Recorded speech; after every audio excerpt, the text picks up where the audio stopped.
Alright, so it's day 2. Chest day today. We're gonna start off doing 2 sets of dips, 2 sets of 15 to warm up the wrists, the joints, the chest, and all that stuff. Then we're gonna get into some heavy dips.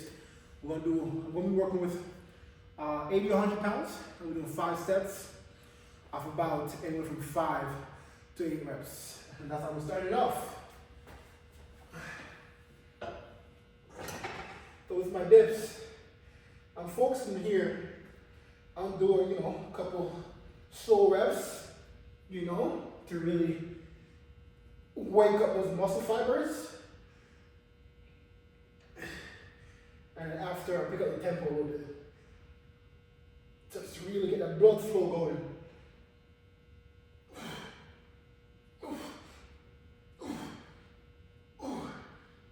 Alright, we're gonna get started with dips.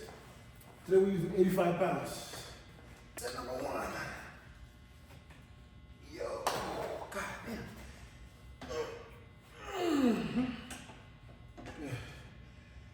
Whew.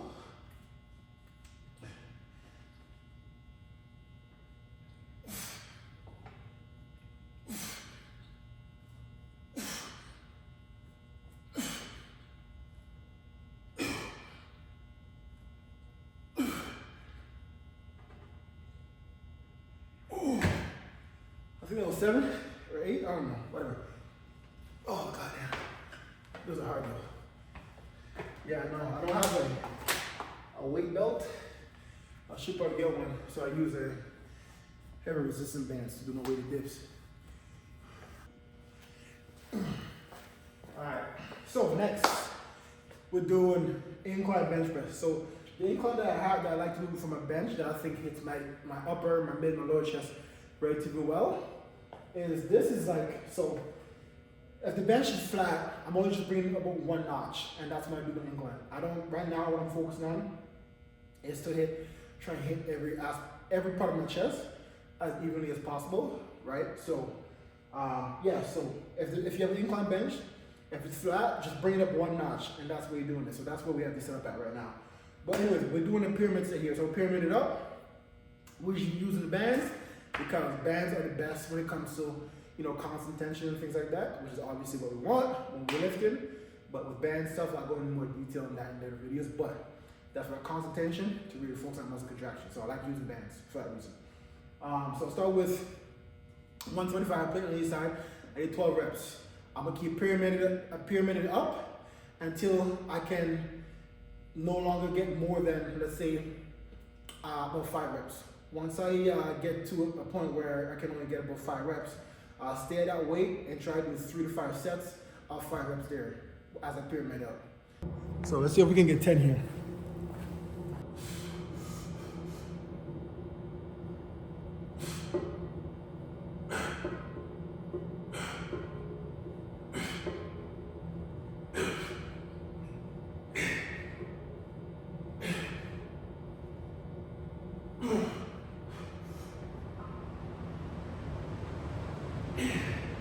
Let's get this.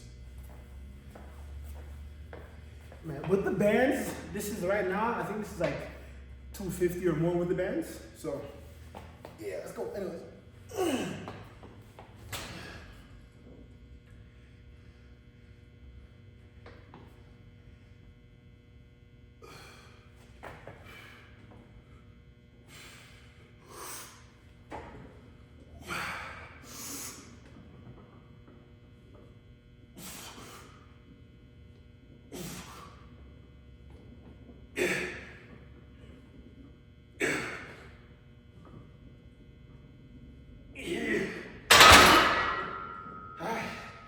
So that's 5 right there. So what I'm going to do now, I'm going to take the band off. I'm going to add about 25 on each side, and we're going to work around there. Maybe 25 on the 10. I think that should be equivalent to what I have here. And so now once I take the band off, that should feel relatively smooth, right? Because I don't have the band fighting me, right? Because this stuff, the thing with the bands, reason why I love them as well is because, like as you're going down, not only do you have to fight against the weight itself, you have to fight against that resistance of the band that's pulling you down. So you need a lot of stabilization and a lot of muscle control to be able to work with the bands, and that's what's just so good to add in your training. And obviously on the way up, right, it's like, imagine if you when you're bench pressing, let's say you're benching 225, someone's added, every time you drive a couple inches, someone is adding like 2.5 pounds every single time. So just adding, so by the time you get to the top, somebody would have added, let's say, anywhere from 25 to 50 pounds, right? So it gets harder and harder as you go up. So that's why I love it as well too. So now we take the bands off, you put some more weight on, that weight's gonna move smooth, and you get to stabilize and have a little bit more control and focus more on that contraction, which ultimately is the goal here. So yeah. Yeah, so now, bands off, now we got 295 in the bar. So I should be able to get 5 here. Let's go.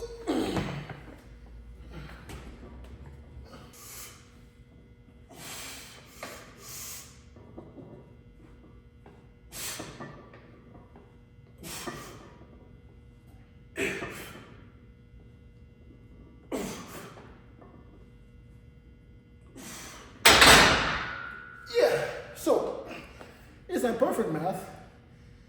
So, yeah, so I just got 5. Felt okay. So let's know that the tension for the band was roughly what I put on, roughly the weight I put on. I put on an extra, 75 pounds? So, that's about how much tension the band was giving me. So, no, 70 pounds, 70 pounds. Yeah, so that's about how much resistance the band was giving me there. So, not accurate math, but that's what we're going with. That's the math we're going to go with. It's not even simple like you get your logic is standard conservative linear logic, and I got it. This is the standard conservative Lakers year. It's been a bizarre up and down roller coaster ride of the year, and all of a sudden, it comes through. Hey, we even put two of the top 10 players in the Western Conference. Right, it's just far behind the play. It's just in the Western Conference, but to me, it's just like I can't figure it out. You know, something they can get hot, they both can score 30, and they lose, and they get a good win, and then they go at loss. Like I said, I think this team is more built for the playoffs when I look at it. When the game slows down, and you got two players who are outstanding on offense, who can just dominate a game on any given night, and you put them in a 7-game series, it'll be tough to bet against. But before the season started, alright, now we're on to incline dumbbell. So we're doing 4 sets, 12 reps. I already do 1 set. Yes, 4 sets, 12. That's the goal. But as you go along, you may get tired, so you may get 10 or 8 or whatever. But the goal is to get 12. So really, now it's like the point of workout where physically you're gonna be tired, right? And this is what separates, the great lifters from the average lifters, or what separates, the people that has the muscle definition that they want versus people that don't, is that, that first hour or so of that workout, you have that energy physically. But after that, when you start getting to doing more accessory movements to kind of, to finish everything off, that's where everything becomes a lot more mental. And that's when you really want to focus on the contraction, right? Because physically, you're tapped out. So mentally, you have to will yourself physically to keep going, right? So, and that's the goal there. Right, so this is what kind of where we're at in the workout. So just keep that in mind, and that mindset alone will help you separate yourself from everybody else. Right, push yourself mentally, because physically, we're not always gonna have energy in the tank. Like this point in my workout, I'm dead. Right, but mentally, I'm like, nah, I want this, so I'm gonna keep pushing.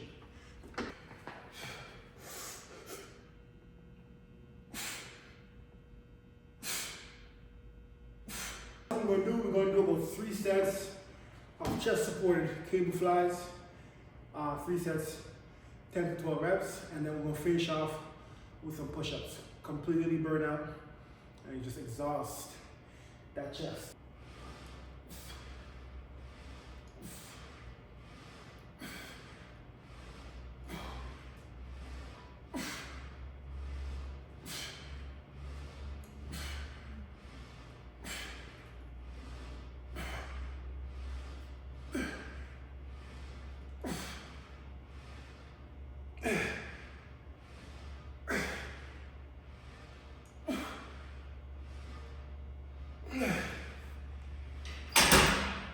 So we got 15.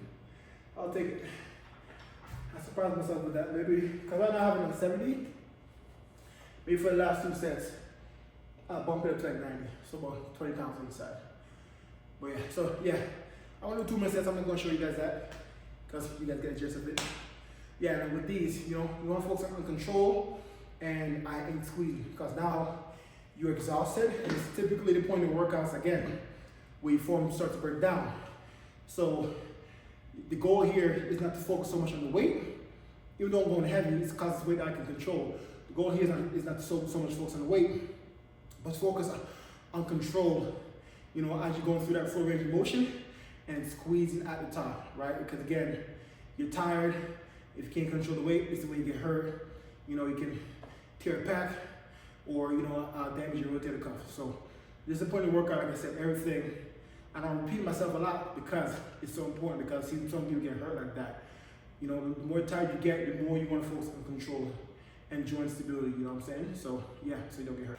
So yeah, when I'm cutting, I always like to finish my chest day with some push-ups just to kind of burn out. So the goal here is to go for as many push-ups as I can in 1 minute.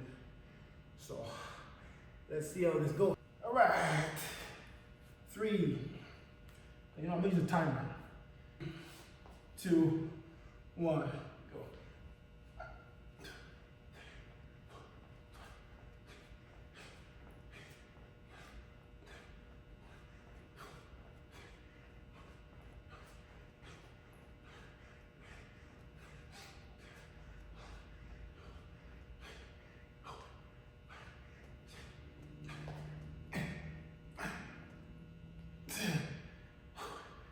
That's 30, I think.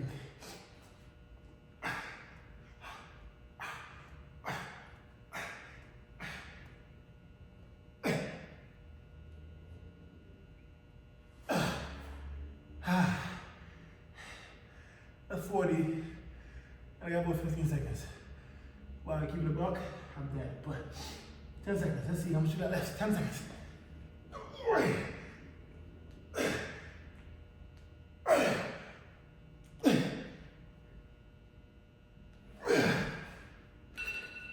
Oh my God.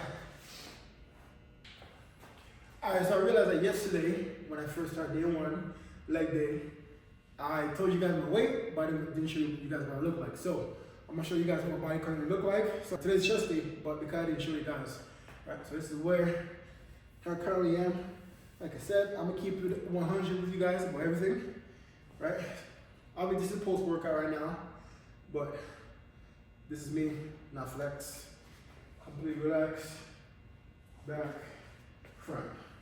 Right, obviously, like I'm trying to lose about 20 to 30 pounds, because obviously, right, all the extras, love handles, I don't like anything like that, you know what I'm saying?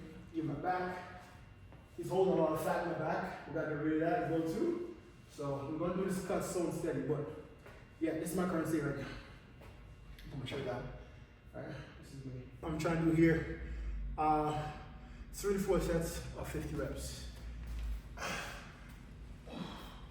But I'm just going to show you guys one set. Like I said, you guys get the gist.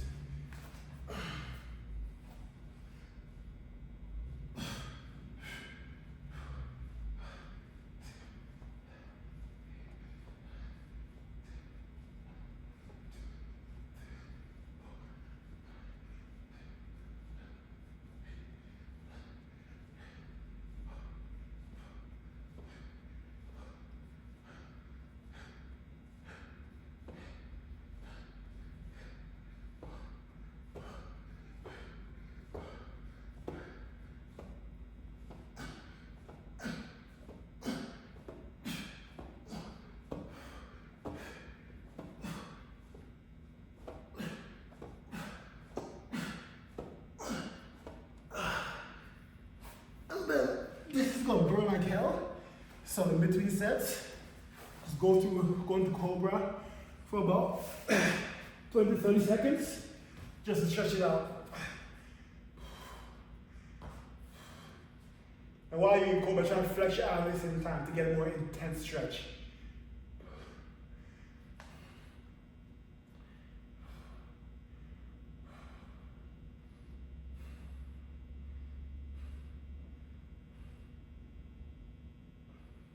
So this is what we're eating post chest day. So we got 9 eggs.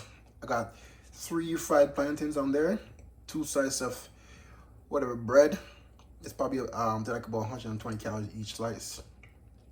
And I don't remember if I said it, but yeah, 9 eggs, and then some bell peppers, a little bit of guacamole there, and then later on, my last meal is just gonna be some veggies. I'm having a little extra carbs today because I have a busier day today.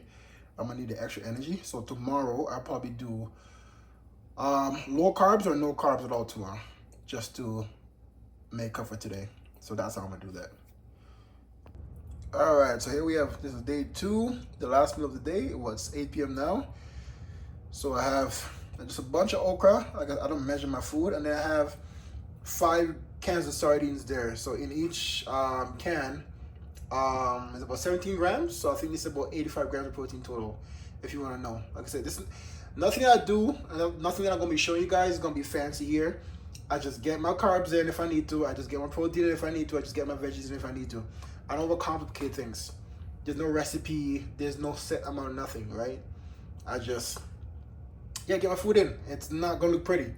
Like I know some of y'all gonna look at gonna be like, oh, sardines? Nah, that's nasty. But yo, it's a lot of protein, and sardines are really good for you if you can get past the fact that it's sardines. But yeah, that's day 1, meal 2, no carbs, and that's where we have it.